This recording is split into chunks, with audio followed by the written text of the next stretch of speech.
আমাদের সত্য, ত্রেতা, দ্বাপর, কলি, এই 4টে যুগ বারবার ঘুরে ঘুরে আসছে যাচ্ছে। আর এরকম কত কত যে যাচ্ছে তার ঠিক ঠিকানা নেই। আমরা আজকে এসে হঠাৎ করে দেখলাম একটা জায়গায় মানুষগুলো তারা বাসে করে যাচ্ছিল তীর্থতে, সেখানে বাসটা পড়ে গেল খাদের মধ্যে, ওরা মারা গেল। তখন আমরা আঙুল তুললাম ভগবানের দিকে, ভগবানের কাছেই তো ওরা যাচ্ছিল, তখন কেন ভগবান ওদের মেরে ফেললেন বলে একটা খুব আমরা চেঁচামেচি করতে লাগলাম। তা সেই কারণে আর দরকার নেই, ভগবানের দরকার নেই ইত্যাদি। কিন্তু এটা অত্যন্ত ক্ষুদ্র একটা ঘটনা ভগবানের কাছে, এই বিশাল যে সৃষ্টির মধ্যে তিনি কখন কিভাবে কোথায় কি করছেন না করছেন এটা বোঝা ভীষণ কঠিন, কোনো হিসেব নিকেশ করা যাবে না। তাই ঠাকুর বললেন, তুমি আমবাগানে এসেছো, এসে পৌঁছে গেছো আমবাগানে, আম খাওয়ার ইচ্ছা, তো বাপু আমটা খেয়ে নাও না, কটা পাতা, কটা ডাল, মালিকের কি, তো এত কিছু করতে গিয়ে সময় চলে যাবে, আম খাওয়া হবে না।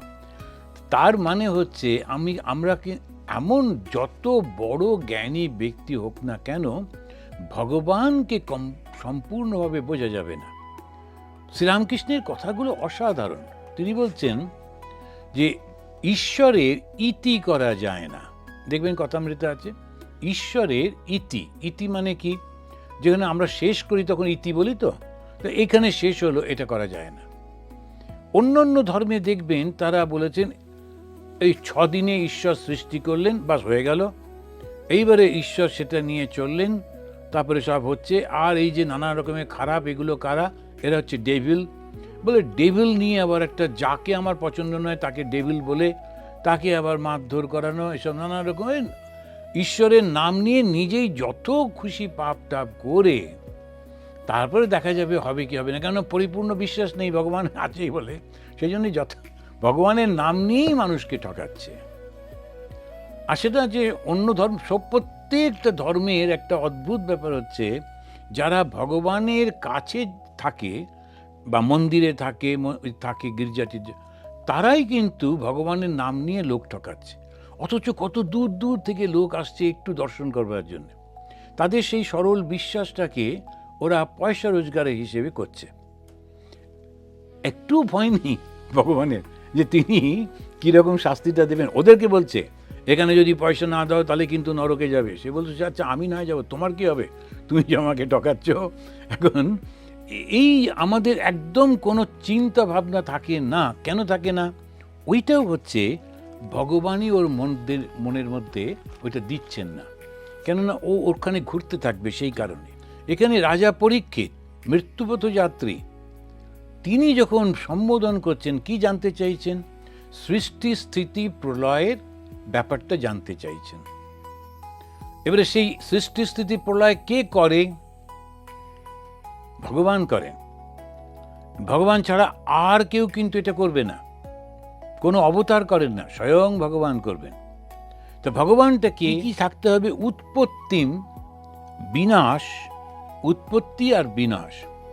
যিনি সৃষ্টি করতে পারেন, যিনি ধ্বংস করতে পারেন। উৎপত্তিম চ, চ মানে এবং, বিনাশম চ। তারপরে কি? ভূতানাম, প্রাণীদের অগতিম গতিম। গতি মানে তাদের কর্মফলে তারা ভালো দিকে যাচ্ছে নাকি খারাপ দিকে যাচ্ছে, প্রত্যেকটি প্রাণীকে তার জানা আছে, তার কাছে সেই হিসেব রয়েছে যে তারা ভালোর দিকে যাচ্ছে না খারাপের দিকে যাচ্ছে। আর ব্যক্তি সম্পূর্ণভাবে তার কাছে রয়েছে কি রয়েছে? বিদ্যা আর অবিদ্যা, দুটোই রয়েছে। শুধু বিদ্যা আছে তা কিন্তু না, বিদ্যা আর অবিদ্যা দুটোই রয়েছে। কেন না? একজনকে তিনি অবিদ্যা দিচ্ছেন, দিয়ে আবার আরেকজনকে বিদ্যা দিয়ে নাটকটা তৈরি হচ্ছে। তা দুজনেই মূর্খ হলে কি করে হবে? একজন বুদ্ধিমান হবে, একজন বুদ্ধিমান হবে না, সেই রকমভাবে নাটকটা সৃষ্টি করতে হবে। তাই বিদ্যা আর অবিদ্যা, অবিদ্যা কোনটা? অবিদ্যা মানে এই জগৎটাকে সত্যি বলে মনে করা, এটা অবিদ্যা। যখনই আমরা অবিদ্যা বলি, জগৎটাকে সত্যি বলে মনে করাটাই হচ্ছে অবিদ্যা। আমাদের সংস্কৃতে যে অবিদ্যা বলে এইটাই। আর বিদ্যা কি? বিদ্যা হচ্ছে এই জগৎটা সত্য নয়, কিন্তু জগৎ যিনি সৃষ্টি করেছেন তিনিই সত্য। এইটাই শুধু বুঝতে পারা, আর কোনো কিছু নেই। বিদ্যা আর অবিদ্যা এটা। তাহলে ভগবান কাকে বলা হবে? যিনি উৎপত্তি আর যিনি বিনাশ এইটি করতে পারেন। মাঝখানে স্থিতি তো বটেই, যিনি উৎপত্তি আর বিনাশের মাঝখানে তো স্থিতি রয়েছে। যিনি প্রাণীদের কিরকম সৃষ্টি হবে, কোথায় যাবেন সেসব জানা আছে।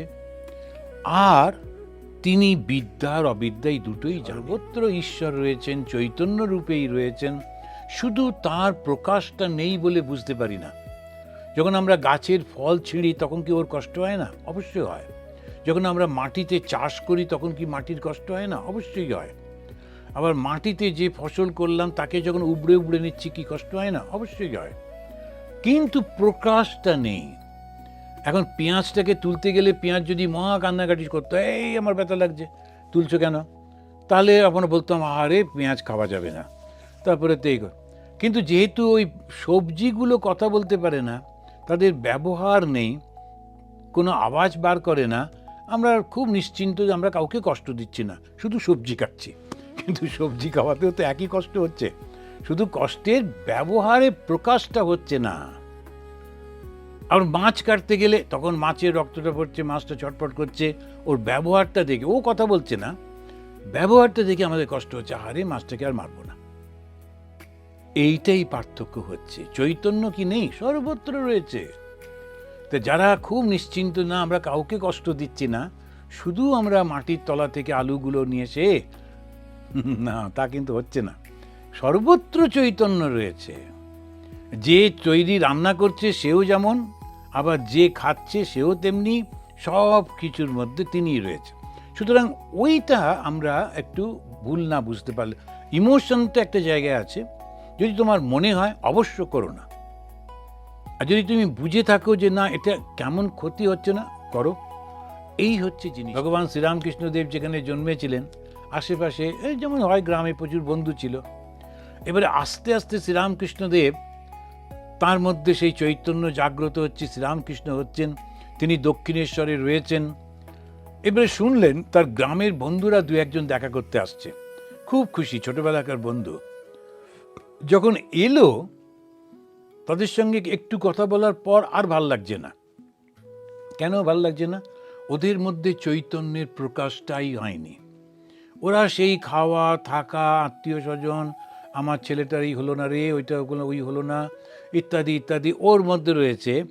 এখন শ্রীরামকৃষ্ণদেব ওই চৈতন্য প্রকাশে এত একটা উচ্চ স্তরে পৌঁছে গেছেন, ওই যে একেবারে ড্যাম্পিং অবস্থাটা আর তার পছন্দ হচ্ছে না। আমাদের খারাপ লাগবে শুনে, ওই সংসারে তো এরকমই হয়, হয়তো হয়, কিন্তু সংসারে যাকে আমি বলছি, ছেলে বলছি, তা নাতি বলছি, এরকম সব কিছু, আসলে বাস্তবে এটা কি? সেই চৈতন্য নানান রকমভাবে প্রকাশ পাচ্ছে। আমি শুধু ওর সঙ্গে জড়িয়ে গেছি বলে আমার স্ত্রী, আমার স্বামী, আমার পরিবার, আমার নাতি এরকম মনে হচ্ছে। কিন্তু যদি ওর সঙ্গে না থাকতেন তাহলে মনে হতো না। তাহলে দাঁড়াচ্ছেটা কি? আমি নিজেকে অ্যাটাচ করছি বলে আমার মনে হচ্ছে। শ্রীরামকৃষ্ণদেব ওইখান থেকে ওই বন্ধুদেরকে দেখে বলছেন না আর ভাল লাগছে না, পরে আর দেখা করতে খুব একটা উৎসাহ বোধ করছে না। কিন্তু যখন নরেন্দ্রনাথ আসছে, রাখাল আসছে, খুব খুশি হচ্ছেন। কেন? এদেরকে চেনেন না। খুশি হচ্ছেন কেন? না ওদের মধ্যে ওই চৈতন্যের প্রকাশটা অনেক বেশি, ওই জন্য খুব ভালো লাগছে। তো ওই ভগবানের কাছেও ঠিক তেমনি প্রকাশটা কি করে বেশি হয়, ভগবানের শক্তি কি কাজে লাগে, এখানে বলতে গিয়ে বলছেন সৎ বৃজিনাথ ছিদে, 13 নম্বর যে আমাদের সেই শ্লোকে বলছেন সৎ বৃজিনাথ ছিদে। তিনি ভগবানের শক্তিটা কি কাজে লাগাচ্ছেন না, যারা ভালো মানুষ তাদের দুঃখ দূর করতে কাজে লাগাচ্ছেন। সৎ বৃজিনাথ ছিদে। এখন যেহেতু এটা হচ্ছে গীতার ভাষা নয়, কিন্তু এটা ভাগবতের ভাষা, দুটোই সংস্কৃত, কিন্তু যখন ভাগবত যেটা হয়েছিল তখন যিনি লিখেছিলেন, তিনি যেভাবে লিখেছিলেন তার ভাষাটা একটু অন্যরকম। সেই জন্যে উনি লিখছেন সৎ, সৎ মানে যারা ভালো, বৃজিনাথ ছিদে, তাদের দুঃখটা দূর করছেন। কাদের দুঃখ দূর করছেন? ভালো মানুষের দুঃখ দূর করছেন। তো ভগবান কি করেন? ভালো মানুষের দুঃখটা দূর করে দেন। কেমন করে দুঃখ দূর করে দেন? আমরা ভগবানের কাছে প্রার্থনা করি, বলি আমার একটু টাকা পয়সা দাও না, আমার একটু দুঃখটা দূর হবে। তো তখন ভগবান দেন। আবার কিছুদিন টাকা পয়সা পাওয়ার পর দেখা যাচ্ছে বাজারের দাম বেড়ে যাচ্ছে, এই সব কিছু বেড়ে যাচ্ছে, ওই টাকাতে হচ্ছে না, আবার আবার এরকম। তো আপনারা সেই নিশ্চয়ই জানেন, রামপ্রসাদ ওর মনের আনন্দে থাকতেন, গান টান করতেন। ওর বউটি সে কোনো ডিস্টার্ব করতো না স্বামীকে, এই এদিক ওদিক করে সংসারটা চালিয়ে নিত। কিন্তু একদিন আর বেচারি পারেনি। আশেপাশের বাড়ির লোকেরা তারা একটু চাল দিত, ডাল দিত, তাতে ওদের সংসারটা চলে যেত। একটি মাত্র মেয়ে, আর 3 জনের রান্না, বেশি তো নয়। তো ওই ওনার স্ত্রী ব্যবস্থা করে নিতেন। আর ব্রাহ্মণের বাড়ি, সুতরাং আশেপাশের লোকেরা একটু সিধে টিধে দিত। একদিন কিচ্ছু আসেনি, তো ওনার খুব দুঃখ হয়েছে, মেয়েটাকেও, বাচ্চাটাকে কিছু খেতে দিতে পারছি না। তো এসে রামপ্রসাদকে তিনি বলছেন যে আজকে তো কিচ্ছু নেই বাড়িতে, তো ভগবানকেই বা কি ভোগ দেব, আর বাচ্চাটার মুখেই বা কি দেবো। এতে রামপ্রসাদের দুঃখ হলো। তখন উনি কি করবেন? ওনার তো ওই একটাই মা রয়েছেন। তখন ওই তিনি মাকে গান করে করে বলছেন, আমায় দে মা তবিলদারি, আমি নিমক হারাম নই শঙ্করী। আমাকে তবিলদারি দাও, একটুখানি চাকরি বাকরি দাও, যাতে আমি কিছু টাকা রোজগার করতে পারি। সংসার করেছি, ওটা তো আমার দায়িত্ব স্বামী হিসেবে অর্থ রোজগার করা। কিন্তু কিরম বলছেন, আমায় দে মা তবিলদারি, আমায় একটু অর্থ দাও, কিন্তু মনে করো না আমি তোমায় ভুলে যাব অর্থ পেলে। আমি নিমক হারাম নই শঙ্করী। নিমক হারাম শব্দটা ওই মুসলিমদের থেকে এসেছে। হারাম শব্দটার অর্থ হচ্ছে খারাপ, নিচু, আর নিমক মানে হচ্ছে আমার খেয়ে তারপরে আমাকে নিন্দা করেছো বা আমাকে, ওকে নিমক হারাম। তো সেই জন্যে নিমক হারাম নই শঙ্করী। আমাদের একটা ওই স্বামী বিবেকানন্দ একটু, যারা লেবারগুলো কাজ করতো বেলুর মঠে, এত কাজ করছে, তো উনি বলে ওদের একটু খাওয়াবো। তো খুব সুন্দর করে উনি রান্না টান্না করে, কিন্তু ওরা, ওদের যে সর্দার, সে বলল যে বাবু তুমি কিন্তু নুন মেশাবে না, খাবারে নুন দেবে না। বলে সে কি রে, নুন না দিলে কি করে খাবি? বলে ওটা আমরা মিশিয়ে নেব। তোমার নুন যদি একবার খেয়েছি, আর তো কোনোদিন তোমার নিন্দামন্দ করতে পারবো না, তোমার বিরুদ্ধে যেতে পারবো না, সুতরাং নুন মিশিও না। তো স্বামীজি খুব অবাক হলেন, কেন একবার যার হাতে নুন খেয়েছি তাকে কোনোদিন আমি বিট্রে করতে পারবো না। এই ছিল ভারতবর্ষের প্রতিজ্ঞা। সেই জন্যে আমাদের যে প্রচুর সৈন্যরা, তারা ব্রিটিশদের সঙ্গে দাঁড়িয়ে গেছিল, থেকে গেছিল, এই নয় যে ওদের ভালোবাসত, কিন্তু ভেতরে ভেতরে রয়েছে, একবার তো ব্রিটিশের টাকায় ব্রিটিশের খাদ্য খেয়েছি, একবার নিমক হারাম আমি হব কি করে। প্রচুর মানুষ এইভাবে ভাবতেন। তো সেই জন্যে এই রামপ্রসাদ তিনি বলছেন নিমক হারাম নই শঙ্করী, হব না। তো উনি ওই যে বলছেন, তো ভগবান কি করেন? তিনি ভালো মানুষের দুঃখ দূর করে দেন। কি করে? তার মনের মধ্যে একটা সুন্দর ভাবনা দিয়ে, চিন্তা দিয়ে সে দুঃখ দূর করে দেন, ওই বুদ্ধিটা দিয়ে দেন। তো রামপ্রসাদের ওই বুদ্ধি হলো, প্রার্থনা করলেন, তারপরে একটা খবর এলো যে জমিদার বাড়িতে খাতা লিখতে হবে। ওনার হাতের লেখা খুব ভালো ছিল, সেখানেতে চাকরি পেয়ে গেলেন। রামপ্রসাদ নৌকো করে যান, আনন্দ করতে করতে, গান করতে করতে যান। আবার গিয়ে যে খাতা, যেখানে হিসেব লিখতে হবে, সেখানে গান লিখে বসে আছেন।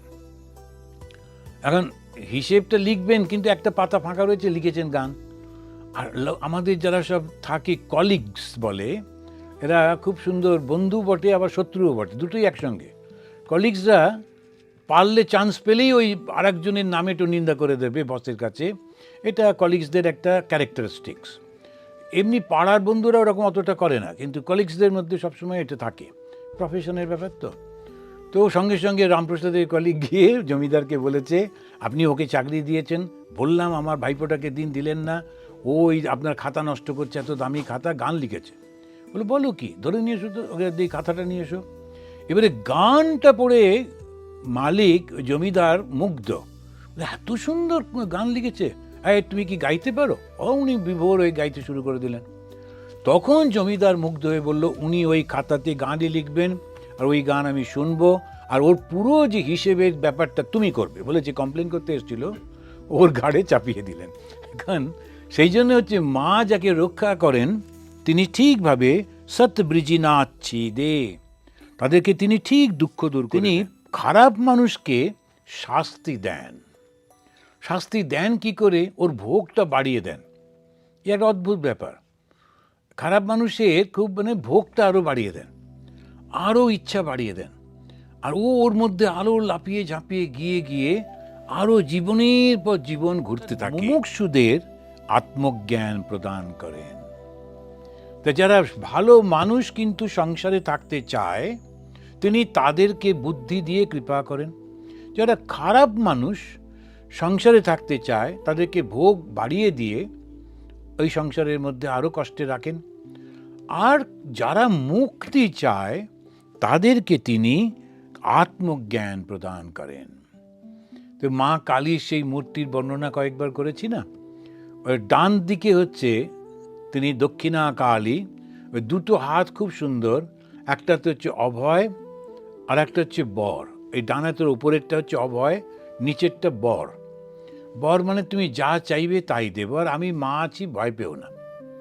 তো আমার শরীর খারাপ, আমার চাকরি দরকার, আমার এই সমস্যা, বা সব মানুষরা মার ডান দিকে যায়। কিন্তু কিছু মানুষ যেমন নরেন্দ্রনাথ, সে বলল মা আমাকে ভক্তি দাও, আমাকে বিশ্বাস দাও, আমাকে ত্যাগ দাও, বৈরাগ্য দাও। তখন ওই মা কালীর বাঁ দিকে। এবারে দেখুন ওই একই মায়ের বাঁ দিকের হাতটা একটাতে কাটা মুন্ডু ধরে আছেন আর একটাতে খড়গ ধরে আছেন। ঠিক কোনো মিল নেই ডান দিকে বাঁ দিকে। তো বাঁ দিকেরটাই হচ্ছে যারা মুমুক্ষু, যারা মুক্তির ইচ্ছা করেন আর সংসারে জন্মাবো না বলে যারা খুব প্রার্থনা করেন, তখন বলেন তোমার অহংকারটা আমাকে দিয়ে দাও। অহংকার বানাচ্ছে এই মুন্ডুটা কেটে নিচ্ছেন, মানে অহংকার। সত্যি সত্যি মুন্ডু কাটবেন কেন? এই যে আমাদের দেশে দেখবেন কোনো কোনো জায়গায় গিয়ে আমরা চুল কামিয়ে আসি, তার মানে কি? আসলে চুল না, ওই মাথাটা দিয়ে আসি, আমার অহংকারটা দিয়ে আসি। বাবা মা মারা গেলে আমাদের চুল ফেলে দিতে হয়। তো কেন ফেলতে হয়? অহংকারটা দূর করা। বাবা মা নেই, আমার যারা পরম, যারা আমার কাছে শ্রদ্ধেয়, তা আমার কিসের ফ্যাশন? সুতরাং আমি ওই অহংকারটা ত্যাগ করছি বলে দিয়ে আসি। তিরুপতিতে প্রচুর সবাই মিলে গিয়ে চুল কেটে মাথায় আবার হলুদ লাগিয়ে ঘুরতে থাকে, সে বেশ খুব সুন্দর দেখায়।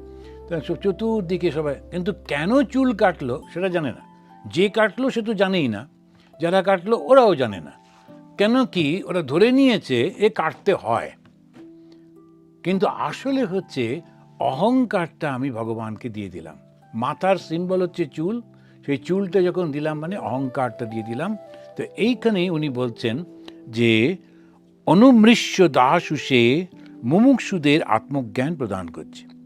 তা সুখদেব যাকে প্রণাম করছেন তিনি বলছেন তাকে, অর্থাৎ ভগবানকে বলছেন ভক্ত পালক, অভক্তের কাছে অজ্ঞেয়, সর্ব ঐশ্বর্যশালী, নিজেই নিজের মধ্যে থাকা, তিনি পরব্রহ্ম, আবার তিনি পরম ঈশ্বর। এই যে 6টা গুণের কথা বললেন, কি কি গুণ? প্রথম হচ্ছেন ভক্ত পালক। তো ভগবানকে, তো যিনি ভক্তকে রক্ষা করতে পারেন, রাজাকে যে প্রজাকে রক্ষা করে, তো যিনি প্রজাকে রক্ষা করতে পারেন না তিনি কি করে রাজা হবেন? তিনি নিজেই সমস্ত পরিবার নিয়ে পালিয়ে গিয়ে অন্য জায়গায় উঠলেন, ও কি রাজা? রাজা হচ্ছে যে প্রজাদের রক্ষা করেন, তিনি হচ্ছেন রাজা। দ্বিতীয় হচ্ছেন যিনি অভক্তের কাছে অজ্ঞেয়। যারা ভক্তকে ভালোবাসেন, ভগবানকে ভালোবাসে না, ভগবানও কিন্তু তাদের কাছে আসে না, ওরা বুঝতেও পারে না, ওটা নিয়ে হাসি ঠাট্টা মজা করতে থাকে যে এটা একটা কী রকম সব বোকার মতো দেখো এসব করছে। তৃতীয় হচ্ছে সমস্ত ঐশ্বর্যশালী। আমাদের কি আছে ঐশ্বর্যের মধ্যে? আমাদের জ্ঞান আছে, বিবেক আছে, বৈরাগ্য আছে, এটা হচ্ছে আধ্যাত্মিক ঐশ্বর্য। আর বুদ্ধি রয়েছে, বিচার রয়েছে, জাগতিক ঐশ্বর্য। সমস্ত ঐশ্বর্য ওই ভগবানের থেকেই আসছে। এবারে তিনি নিজে কি করেন? নিজের মধ্যে আনন্দে থাকতে থাকেন, এবং সেই নিজের মধ্যে যিনি থাকতে পারেন, এবার তাকে দুটো শব্দ বলছে, এবার খেয়াল করে দেখুন, পরব্রহ্ম, পর মানে হচ্ছে শ্রেষ্ঠ, ব্রহ্ম মানে চৈতন্য, আবার তিনি পরম ঈশ্বর, তিনি পরম ব্রহ্ম, আবার তিনি পরম ঈশ্বর। একদিকে তিনি জ্ঞানীদের যে ব্রহ্ম, আর একদিকে ভক্তদের যিনি ঈশ্বর, এই দুটোই এক। ভগবান শ্রীরামকৃষ্ণদেব তিনি একেবারে সোজাসুজি বলছেন, তোমরা যাকে ব্রহ্ম বলো আমি তাকে মা বলি, কালী বলি, তোমরা যাকে ব্রহ্ম বলো আমি তাকে কালী বলি। এখন এই যে কালী তিনি কি করছেন, কিন্তু আসলে তার মধ্যে তো ওই জ্ঞানের শক্তিটা রয়েছে। আমরা এইটা দেখবেন ওই 15 নম্বর শ্লোকটা বলে শেষ করব। তিনি, আমরা বলতে পারি আচ্ছা ভগবান তো এরকম হলেন টোলেন, কিন্তু কথাটা হচ্ছে আমার কি লাভ হবে? ভগবানের এই শক্তি আছে, ভগবান সমস্ত কিছু, আমার কিছু লাভ হবে কি? তখন এই 15 নম্বর শ্লোকে বলতে গিয়ে বলছেন, যৎ কীর্তনম, যৎ স্মরণম, যৎ ঈক্ষণম, যৎ বন্দনম, যৎ শ্রবণম, যৎ অর্হণম, লোকস্য সদ্য বিধুনোতি কলমশম তস্मै সুভদ্রা শ্রবসে নমো নমঃ। এবারে তিনি আমাদের কাছে ভগবানকে তিনি বলছেন, তোমার কি হবে যদি তুমি ভগবানের কীর্তন করো। কীর্তন শব্দটা মানে কি? যিনি ভগবানের নামটাকে আনন্দের সঙ্গে করতে থাকেন। রামকৃষ্ণ শরণম বলে একটা গান আছে, আমি দেখেছি যেখানেই গান হয় ভক্তরা খুব আনন্দের সঙ্গে ওটা গাইতে থাকে, আর প্রায় সবাই জানে হাততালি দিয়ে। ওটা আমাদের সেই ন্যাশনাল সঙ্গের মতো রামকৃষ্ণ মিশনের ন্যাশনাল সং হয়েছে ওটা। ওটা যখন তৈরি হয় সেটা চেরাপুঞ্জিতে, আমি যেখানে জয়েন করেছিলাম ওইখানে একজন ভদ্রলোক তিনি ওই কোরিওগ্রাফি করতেন, তিনি ওখানে, উনি আমার স্ত্রী এসেছিলেন। এসে হঠাৎ করে একদিন প্রচণ্ড বর্ষার সন্ধ্যেতে, তো আমাদের এই ছোট্ট ঠাকুর ঘর, সেখানে আমরা 3 জন ব্রহ্মচারী ধ্যান করছি, তো উনি এসে একটা হারমোনিয়াম থাকতো, ওটা বাজাতে শুরু করলেন, এই সুরটা রামকৃষ্ণ শরণম এরকম। তো সুরটা খুব ভালো। ওটা শুনে গোকুলানন্দজি মহারাজ তখন ছিলেন ওখানে ইনচার্জ, উনি এসে বলছেন এই কে বাজাচ্ছে? ও ভয় পেয়ে গিয়ে ভাবলো, আমরাও খুব বিরক্ত হচ্ছিলাম, ধ্যান করছি, ও ওরকম হারমোনিয়াম বাজাচ্ছে। তো উনি বলছেন বাহ কি সুন্দর বাজাচ্ছে, এই তোমরা দেখো তো ও কি গাইছে। ওকে জিজ্ঞেস করা হলো, বললো আমি ঠিক শব্দগুলো এখন ঠিক করিনি, কিন্তু সুরটা মাথায় আসছে। তো বললো আচ্ছা বসো সবাই মিলে, সুরের সঙ্গে কথাগুলো দাও তো। তো যথারীতি ঠাকুরের মন্দিরে তো, তাই রামকৃষ্ণ শব্দটা প্রথম এলো, তারপরে স্বরনাম হলো, এরকম করে করে করে করে ওই ছোট্ট গানটা তৈরি হলো। তো সেইটা আবার মহারাজ খুব খুশি হয়ে, ছোট্ট ছোট্ট পাহাড়ি মেয়েগুলি ছিল, তো আমার মনে আছে ওদের যে লিডার ছিল তার নাম ছিল অঙ্কের হুন। অঙ্কের হুন এখন হয়তো খুব বয়স হয়ে গেছে। সে অঙ্কের হুনটা তখন কত বয়স হবে, 7-8 বছর বয়স হবে। তো সে হচ্ছে লিডার, আর তার থেকে ছোট ছোটগুলো সব থাকলো, ওদেরকে শেখানো হলো। আর স্বামী বীরেশ্বরানন্দ মহারাজ তখন ভিজিট করছিলেন, প্রেসিডেন্ট মহারাজ। ওই মেয়েগুলি ওই গাইতে গাইতে গাড়ির সামনে সামনে যাচ্ছে নাচতে নাচতে। উনি শুনে খুব খুশি হলেন, আর যতদিন ছিলেন ওই গানটা দিয়ে সব কিছু শুরু হতো, যে কোনো প্রোগ্রাম শুরু হতো রামকৃষ্ণ শরণম। এবারে যত সাধুরা এসছিলেন দেখা করতে, তারা সব ওইটা ক্যাসেট করে করে নিয়ে যেতে লাগলেন। মহারাজ পছন্দ করেছে, সারা ভারতবর্ষে সঙ্গে সঙ্গে ছড়িয়ে পড়ল, যেখানেই প্রেসিডেন্ট মহারাজ যান রামকৃষ্ণ শরণম একটা তল। এবারেতে সেই রামকৃষ্ণ শরণম কোথায় চেরাপুঞ্জি থেকে আমি দেখছিলাম এইখানেতে যে আমাদের হান্টসভিল যেটা হলো, সেখানেও দেখছি রামকৃষ্ণ শরণম করছে সবাই। তা এই ছড়িয়ে পড়েছে। কীর্তনম, যদি ভগবানকে স্মরণ করি, যখনই ভগবানকে স্মরণ করছি মনটা পবিত্র হচ্ছে, হবেই হবে। যখনই ভগবানের একটা ছবি আমার মনে পড়ছে, যে কোনো ভগবান যে দেবতাই হোক, তিনি তার কথা স্মরণ হচ্ছে। ঈক্ষণম, তাকে দর্শন করলে, ওই জন্য ঠাকুর বলছেন বাড়ির সর্বত্র দেবদেবীর ছবি রাখতে হয়। কিছু লোক তারা তখনকার দিনে রাজাদের ছবি রাখতো, এখন হয়তো রাজনৈতিক লোকেদের ছবি রাখে, কিন্তু উনি বলছেন দেবদেবীর ছবি রাখতে হয়, ঘুরতে ফিরতে চোখের উপরে ওই ছবিটা পড়বে। আমাদের অভ্যেস হচ্ছে কেউ প্রণাম করতে এলেই দেওয়ালের দিকে তাকায়, একটা ঠাকুরের ছবি বা মার ছবির দিকে তাকিয়ে মনে মনে বলি, ও যে প্রণাম করছে আসলে তোমাকে করছে, ওকে একটু ওর প্রার্থনা পূরণ করে দিও। আমার তো সেই ক্ষমতা নেই। তো এইটা এবারে আমি একজনের বাড়িতে গেছি, গিয়ে যখনই প্রণাম করে তাকিয়েছি দেওয়ালের দিকে, দেখছি এটা গোঁপওয়ালা একটা লোক, আর ভয়ঙ্কর দেখতে। আমি সর্বনাশ, এটা ওদেরই কেউ হবে আর তো পূর্বপুরুষ। তখন না, তো মহা মুশকিল হলো। তখন ওই মনে মনে ঠাকুরের ছবি চিন্তা করতে লাগলাম। এখন এই যে ঈক্ষণম দর্শন যখনই হয়, যত বন্দনম, যখন তাকে আমরা বন্দনা করি, যে এখন ধরে তার কথা আলোচনা করলাম, এবং যত শ্রবণম, তার কথা শুনলাম, যত অর্হণম, যদি আমরা পুজো করি তাকে, লোকস্য সদ্য বিভূনতি কলমশম, সঙ্গে সঙ্গে পাপ চলে যায়। তো আজকে এই পর্যন্ত থাকুক। তো আমরা এবার শান্তি বলে শেষ করি। ওম শান্তি শান্তি শান্তি। হরি ওম তৎসৎ। শ্রীরামকৃষ্ণ অর্পণমস্তু।